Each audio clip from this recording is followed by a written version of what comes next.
Established in 1921, the Council on Educational Facility Planners International, or CEFPI, is a worldwide professional 501c3 nonprofit association whose sole mission is improving the places where children learn.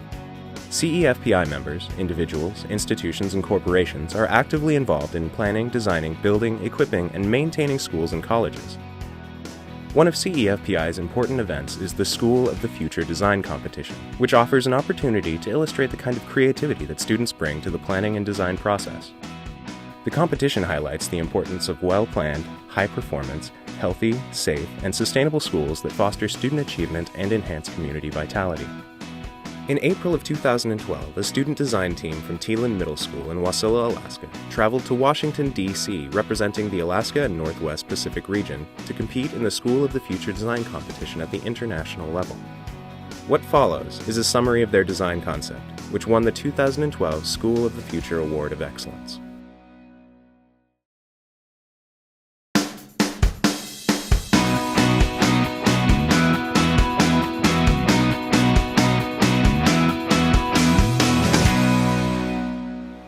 Imagine walking towards your school, dreading the long day ahead. You're surrounded by tired students and dull cube-like architecture.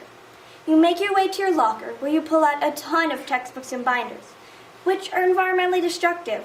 You head to your first class where you learn everything from the book and take notes, practically falling asleep. You manage to drudge through your morning classes before heading to lunch. You know that this food came over thousands of miles and has all kinds of preservatives that you don't really want to eat. Next, you head to your classes in identical rooms with identical hallways with identical ways of teaching everyone. Finally, you get onto a loud bus that chugs exhaust into the air, and you wonder if things will ever be better for students and the world. Now imagine waking up in the future. Before you know it, you're in your electric bus. You're still tired because you approach your school, you get a second wind. As you approach the main building, you admire the greenery surrounding your school. And remember that not too long ago, this area was a landfill. But you never guess it now. You soon see a friend come out of the homeless dormitories and run and join her. When you enter the main school building, you see the landfill cross-section centerpiece in the main office that attracts many visitors to come read about your school's history. You also see your band teacher, who is a community member that volunteers at your school, checking in at the front desk. Next, you stop at your locker to put away your coat and backpack and take out your personal device. After class, you walk down the hall, taking in the bright atmosphere, with natural light flooding the open spaces, and plants taking the entire building. When you get into the lunch line, you see the 6th grade culinary students preparing your lunch, which is 100% food grown in your school's own hydroponic gardens, while salmon and dairy come from local producers. Now you head to exploratory classes such as gym and art. After school, it is not time for you and most others to go home, as a wide variety of extracurricular activities are offered. Sports such as cross-country skiing and academics such as Science Olympiad. Sadly, you must go home sometime, as today you've learned so much and you're excited to see what tomorrow brings.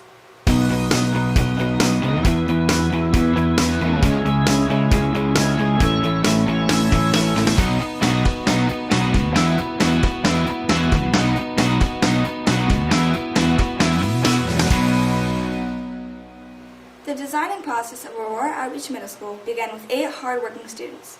We decided on the main idea of hope, which stands for helping our people and environment. Our other themes were the Aurora Borealis and Alaska. We also knew that this school would be built at least 30 years in the future. This was a start, but we still had a lot to do.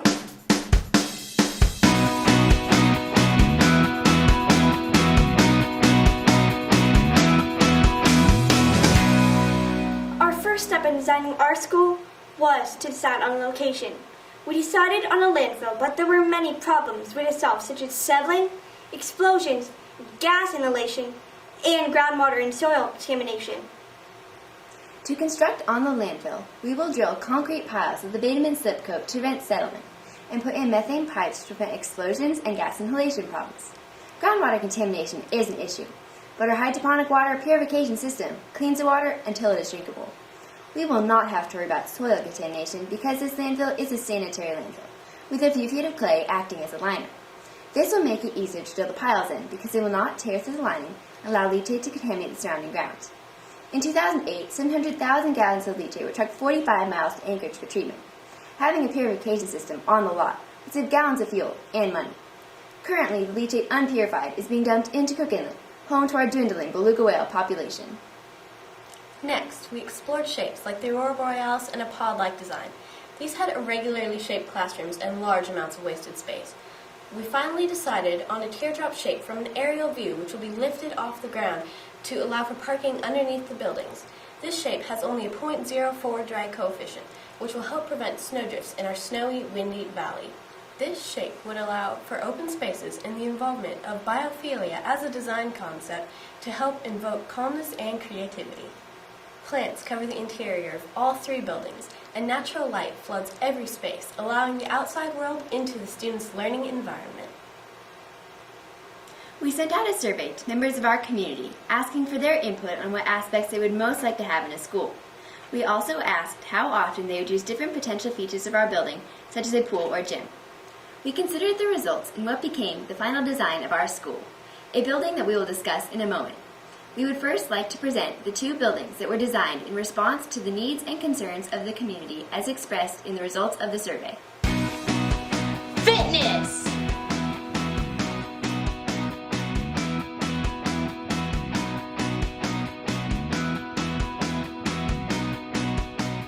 The exploratory and recreational building has several classrooms as well as a theater, pool, gym, and weight room. This building also will feature many different outreach classes including first aid and intensive studying of Alaskan Native cultures, which are vital to the fabric of our state community and which we want to help preserve for many generations to come. There is a soccer field on the roof which, like the green roofs of the other buildings, will absorb stormwater and insulate the structure. The community and homeless will have access year-round to this building.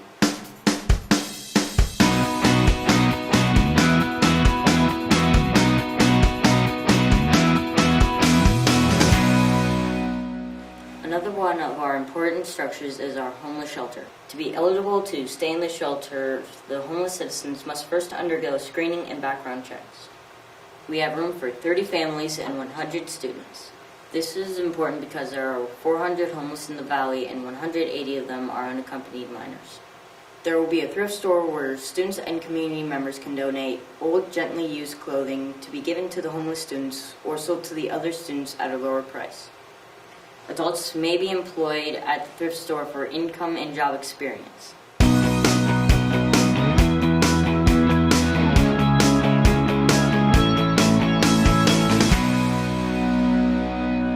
This school building was designed around the idea of creating a non-traditional environment and curriculum with hands-on learning as a priority. To adapt to our varied curriculum, we have highly flexible learning studios. Whenever possible, classes will be held outside or in interior parks, which we will discuss more later. Some studios are even capable of producing holograms and virtual worlds for an enhanced learning experience. To additionally enhance the learning experience for the students and the community, all 3 buildings will incorporate interior parks as over 50% of the entire square footage. This would create a warm, bright, and lush environment for the students and the community to study and recreate in year-round. In addition to encouraging creativity and tranquility, we imagine that these year-round parks will help the entire community of Wasilla to deal with seasonal affective disorder, a very serious problem for all the residents in our state. Moving from the interior parks to the learning studios, dormitories, and other interior areas, each building was designed with a unique color scheme selected to specifically influence and create the appropriate mood for each environment. All of these considerations will provide a superior learning experience for all learning styles. The facility also features innovative design elements such as sensory and quiet rooms included out of consideration for our community members and students who experience special needs. Our acoustics will meet the recommendation of no greater than 30 dBA as well as a reverberation time of no more than 0.4 seconds. Also, of course, all possible accessibility features are installed.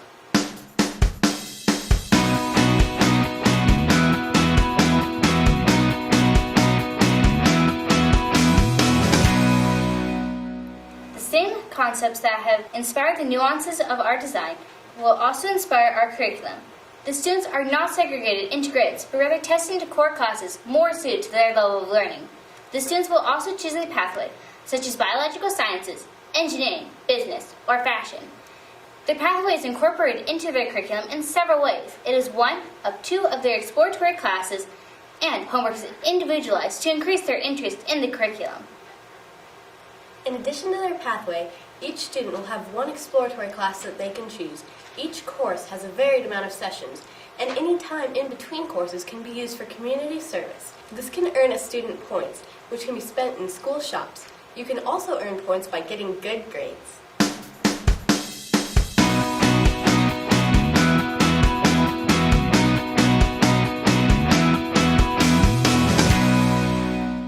All the buildings cull their energy use from many sustainable resources.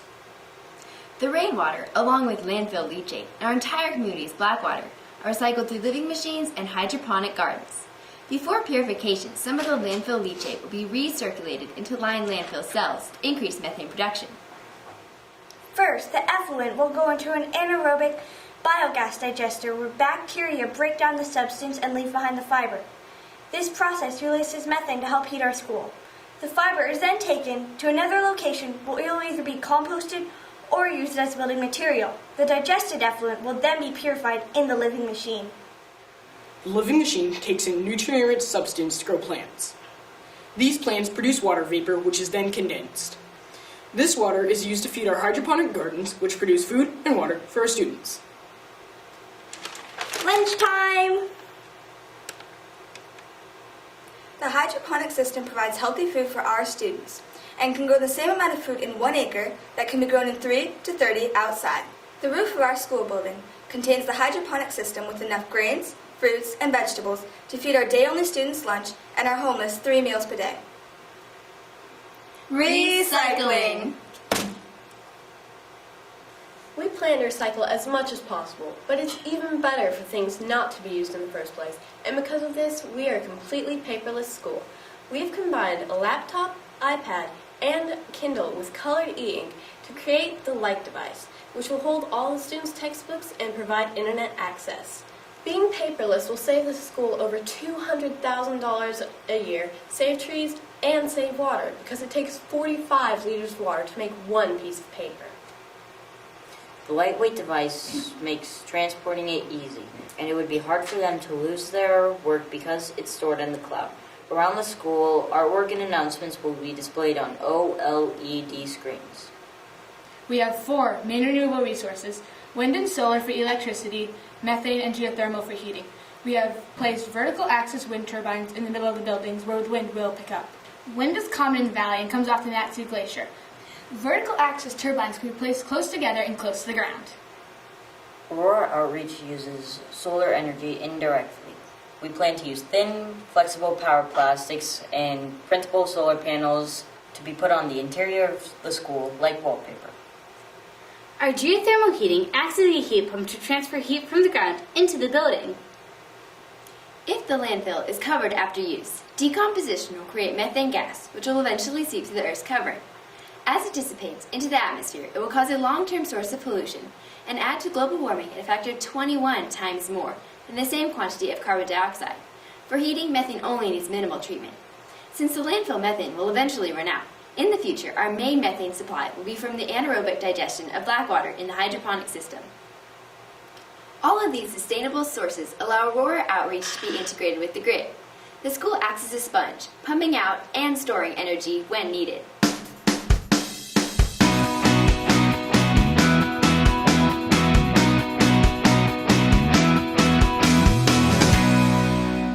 Our school is made of environmentally friendly materials. First, the current landfill mound would be mined. In this process, salvageable and hazardous materials would be removed. This will decrease the size of the refuse heap and provide materials in which to build the school. After the landfill mining process is completed, methane pipes will be put in place. Next, carbon sequestration will be used to create concrete for the building's foundation and main support structures. Carbon sequestration is when CO2 is captured from the atmosphere to make things like concrete. The outer structure will have solar panels that also act as windows on the south side, and on the north side we will have alternating solar panel windows and aerogel, a strong semi-translucent substance that will assist in keeping the heat on the side that receives no direct sunlight. The structure will also be made out of carbon nanotubes, one of the strongest known materials. On the inside, the carpet is made of an algae-based bioplastics, which are foreign plastics derived from renewable biomass sources. Acoustics will be controlled with aluminum soundboards. After the school is built, we reclaim the surrounding area with vegetation.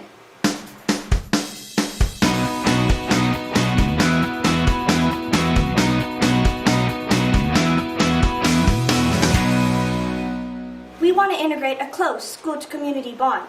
The students learn from the community, and the community learns from the unique technologies at Aurora Outreach. This school represents everything we want tomorrow to be. Hope for the forgotten and hope for the future. Aurora Outreach Middle School.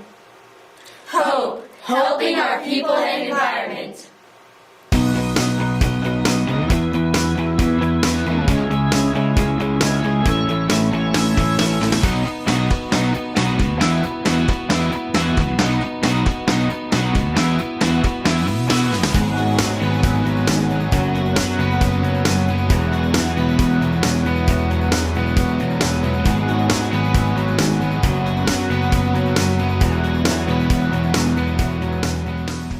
I've seen this project have a profound impact on the students involved, and I have to say, I feel privileged to be a part of this as an architect mentor. Personally, this project was engaging for me because it was a unique opportunity to participate in the design process that was untethered by the real-world limitations of budgets, oversight committees, and all things that hinder my personal passion for design. I strongly encourage other architects and engineers to participate as mentors in the School of the Future Design Competition. It is extremely rewarding to watch students become inspired about important ideas and to see their imaginations soar. This type of project is important because it allows the students to use hands-on learning in the development of their math, science, and language arts skills. But more importantly, these students have learned essential real-life skills like cooperation, dedication, and work ethic. I think all of these students are going to grow up to be inspired contributors to our community, and I think that the Sustainable Schools of the Future competition has been extremely influential to their growth as individuals and as the future pioneers of new technologies. It's been a great experience.